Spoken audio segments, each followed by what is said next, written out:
Argentina are World Cup champions. Lionel Messi has finally lifted the one trophy that has eluded him his entire career, and Argentina have proven themselves the best team in the world.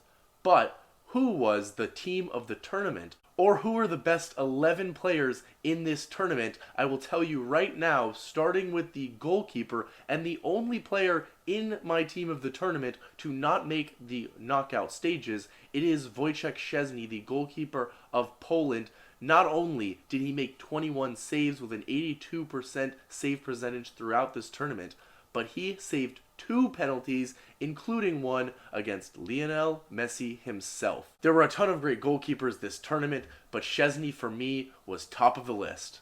At left back is our first finalist, Theo Hernandez of France, who didn't even start this tournament but came on after only 13 minutes when his brother Lucas went down with a tournament-ending injury, and Theo had to fill in for the rest of the tournament. He was absolutely fantastic in that place in every single match, racking up a goal and 2 assists while being locked down defensively. He was a key to France getting back to the World Cup final. Unfortunately for them, they were unable to win it. Josko Gvardiol of Croatia is the youngest player in my team of the tournament at only 20 years old. I don't love to use stats to dissect center backs and how well they did, but he made over 60 major defensive actions in this tournament. And one stat that I think goes under the radar far too often is possessions won. Really, from any position on the field, Josko Gvardiol finished 3rd in the entire tournament in this category, one that I will come back to. He also scored a header to help beat Morocco and win 3rd place for Croatia. He is talented in every facet of the game and is sought after by every major club in the world at only 20 years old.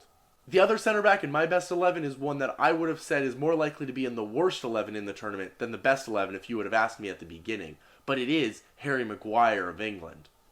Again, it's not all about stats, especially for center backs, but his were impressive. 0 errors in the entire tournament, 5 of 6 against opponent dribbles, and 15 of 16 successful tackles. But what was really more impressive was the eye test. He was everywhere, playing a part in defensive actions and on offensive set pieces. He was dangerous aerially, even getting an assist against Iran after winning one of those headers. He was elite. And it was summed up perfectly, of course, by his club manager at Manchester United, Erik ten Hag, who said that if he could bring the same intensity he brings to England to Manchester United, he would be one of the best center backs in the world. At right back, it's the first of a couple players in my best 11 from Cinderella story Morocco. Of course, they have to have some great performances to outperform expectations, but Achraf Hakimi was incredible. Known as their best player, he had to perform in this tournament, and he did, playing every single minute.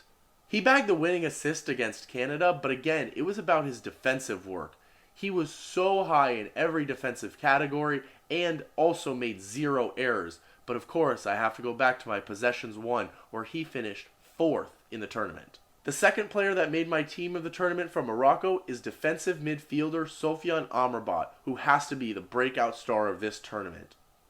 I could go on and on about this tackle or this stat or that stat, how he covered an incredible amount of pitch in every single game and was the key to Morocco making it as far as they did in this tournament. But the best way to sum it up was one tackle he made on Kylian Mbappe when he tracked 50 yards back from midfield step for step with one of the fastest players in the world and then made a strong challenge on Kylian Mbappe on the end line to take it away from him. It was the most memorable tackle of the tournament and one that summed up his tournament perfectly. But the stat that will do it is my favorite. First in possessions won, with 57.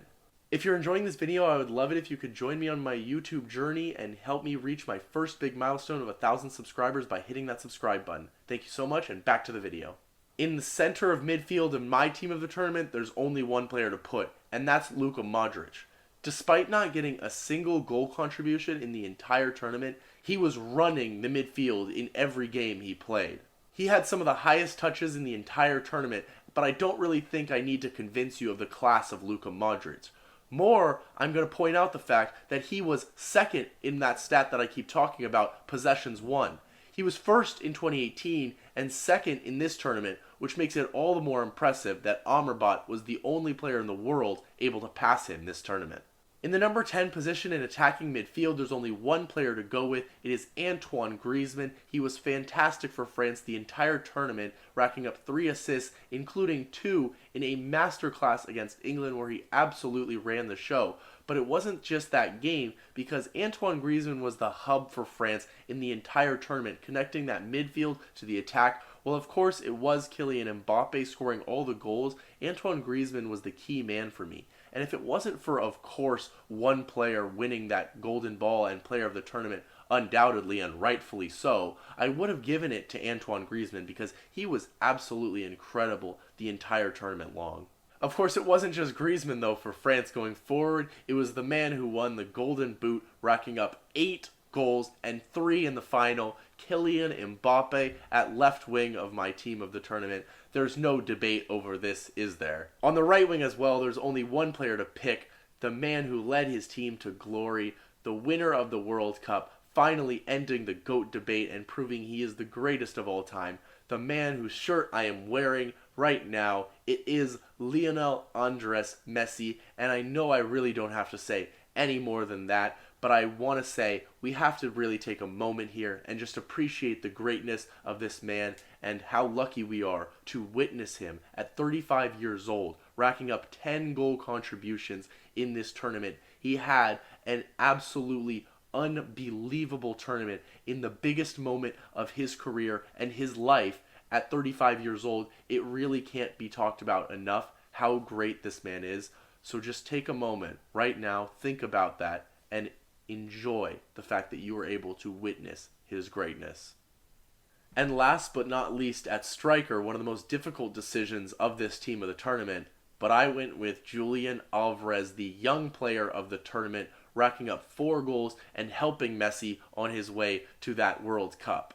He's another player who wasn't even in the starting 11 at the beginning of the tournament, but he took the place ahead of Lautaro Martinez, Angel Di Maria, and everybody else in Argentina, and took that starting spot next to Messi up front because he was that good this tournament. Even when he's not as involved like he was in the final, he's a key to setting that press at the top of the Christmas tree and really leading Argentina's energy. You could see it in the final. He may be stuck behind Erling Haaland at club, but after he's finally gotten the chance to prove his ability on the world stage, he's going to get attention from everywhere. Thank you so much for watching. I'm trying to reach 1,000 subscribers, so if you could hit that like and subscribe button, it would really, really be appreciated. We will see you next time.